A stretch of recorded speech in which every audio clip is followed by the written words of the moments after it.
Nashville, Tennessee. Like we played in Seattle. We played in North Carolina. Like certain parts of Richmond.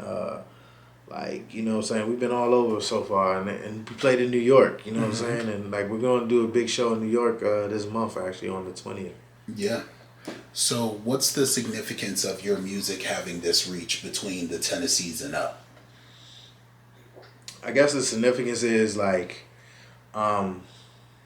especially places like in the South, like understanding that, you know what I'm saying, black kids or black creators, whatever you want to call us, we can do this shit. You know what I'm saying? It's not just, you know, when you look up at festivals, you just see just like, you know, a handful of fucking white acts. You know what I'm saying? Nah, we representing for like the brothers. We representing for the people of color. We representing for, you know what I'm saying, just like our people in general. You know what I'm saying? And it's just, it's crazy because like, yo, we'll get like DMs from like young black kids. They're like, yo, like, I'm so glad y'all doing this because like, you know, where I'm from, you know, this is like, you don't get to see this too often, you know what I'm saying? You don't get to hear this kind of music too often coming from people of color, you know what I'm saying? So it's just like, it's almost like a service and a duty, you know what I'm saying, to do this, to represent, like, you know what I'm saying, to show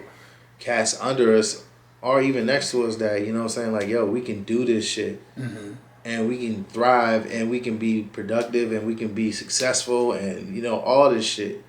And still stay true to what we know, our culture, you know what I'm saying? So I think it's just representation, you know what I'm saying? Like, that's what a lot of people are getting from this too, you know what I'm saying? Just like seeing us, you know what I'm saying, just carry that torch. Yeah, building those rooms correctly. All right, so this right here is your personal camera. If you had one thing you wanted to say to these kids that have been reaching out to you or these groups of people when it comes to building these space, what advice would you give them? Be you, yo. Be original.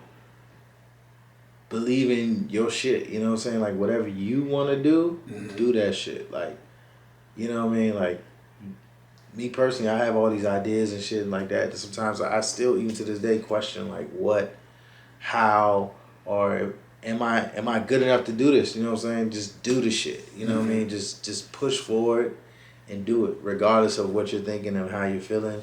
Like, it's an idea that's been birthed in your head. You know what I'm saying? It's like, you need to get that out. You need to do that shit. You know what I'm saying? Because you never know who you'll influence, you know what I'm saying? I always constantly have to remind myself, like, I never know who, like, I'm inspiring, who can relate.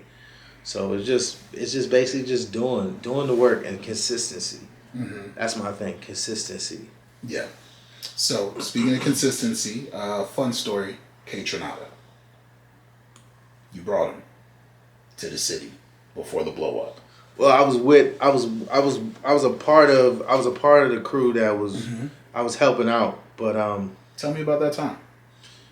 That shit was like man, that shit was like it was like 2000s. All I remember is though, like we had him at fucking Flash, and it was me. I never forget. It was me, Donnie, Lakim. Lakim was a homie that's a part of Selection. I had Lakim coming up to DC a lot because he lived in. I met him when we brought Sango. We brought Sango to DC, and like I met Lakim through Sango, and I found out Lakim lived in Virginia. So you brought two people to DC, Sango and Kaytranada. Me and UnderDog brought Sango to DC. Like. I forgot the other homies that brought Kaytranada, but I was like a part of that like movement or whatever, you know what I'm saying? And what was that movement? You gotta give us that description. Fuck, I forgot the dudes that brought Kaytra officially.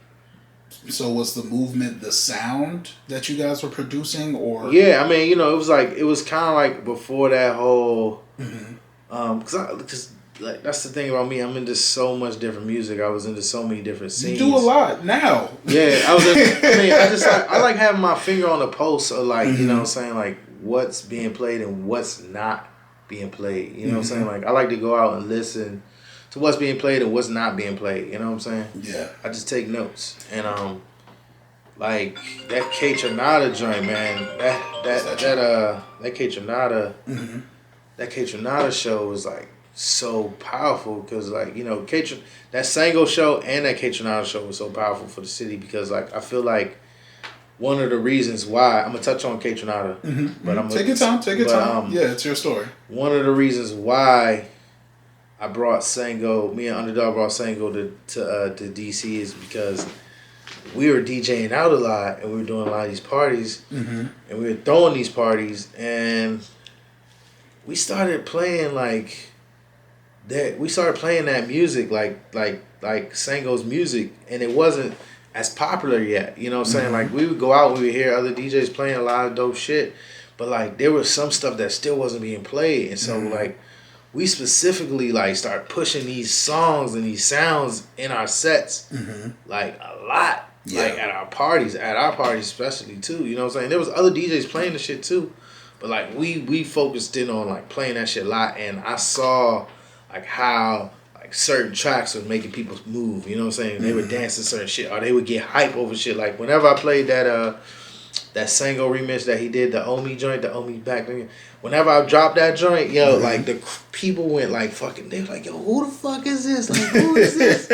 So then like I'm just like, yo, like we need to bring this man here, and so like I reached out to him because like we were cool on SoundCloud. This is before the whole wave. This is before the huge selection wave. Before he even dropped his first album. What was it called? North or something? Like I hit him up and was like, yo, bro, I want to bring you to DC. Yeah. Like you gotta come to DC. I play your shit out here a lot. Like he was just like, yo, he hit me back. He was like, yo, I'm down. He's like, this is my manager's contact. Like, let's make it happen. I think I got that man for the low price. You know what I'm saying? Before the wave. Before the price went up. Yeah, before the price went up. Before the price went up. And yo, like, he was down. We made it happen in like July. I never forget. It was like, it happened like late July. You remember what year 2015, I think it was. Yeah, like 2015, 2014. Like I think 2015 probably. And we knew each other. That was a year after you and I met. I think so, yeah, because that's the year after me and Aisha started doing Underwater at Velvet. Yeah, and that's crazy. And we did that party, man, and like did that Tropicalia, packed it out, like you know, and I just remember picking Sango up from the airport and riding him around through DC. I just wanted him to see DC. He had never been to DC, and he was going to school in Michigan at the time. So like, you know, he's from Seattle, but he was going to school in Michigan at the time, and like, yo, it was just like I never forget him saying like, damn.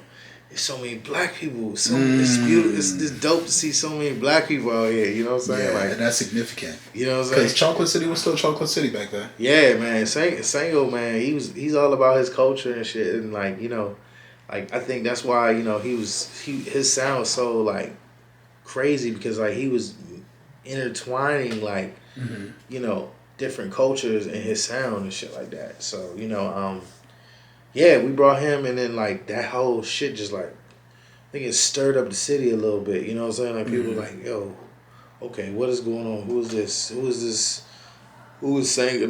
Then people, I think a lot of people started just seeing shit and hearing different shit. You know what I'm saying? And then like so you know, Kaytranada show. You know what I'm saying? And I met like I said, I met all the homies at the Sango joint. I met Lakim, Marvel, this dude named Marvel Alexander. Marvel Alexander produced the Shabba Ranks beat, Shabba Ranks. And this homie, he's from Jersey, but he was living in DC. Shout out to Jersey. I met him from Sango. Sango was like, yeah, this the homie. He made this beat. I'm like, what? This nigga's living in DC right now? How do I not know this dude? So like I got to know him, Lakim. So like the next show I did was with them two. Yeah. So, like, a lot of people didn't even know, like, who this dude was and, like, what he had done. I'm like, this dude made one of the hottest beats ever. Yeah. Still goes off to this day. We still go crazy for it. Marv Alexander, that's my man's. He's living out in Cali now, but I never forget, he was waiting for that check. He was like, yo, once this check hits, I'm moving to Cali. And then one day, this nigga just moved to Cali. I'm like, I guess the check hit. You know what I'm saying? But,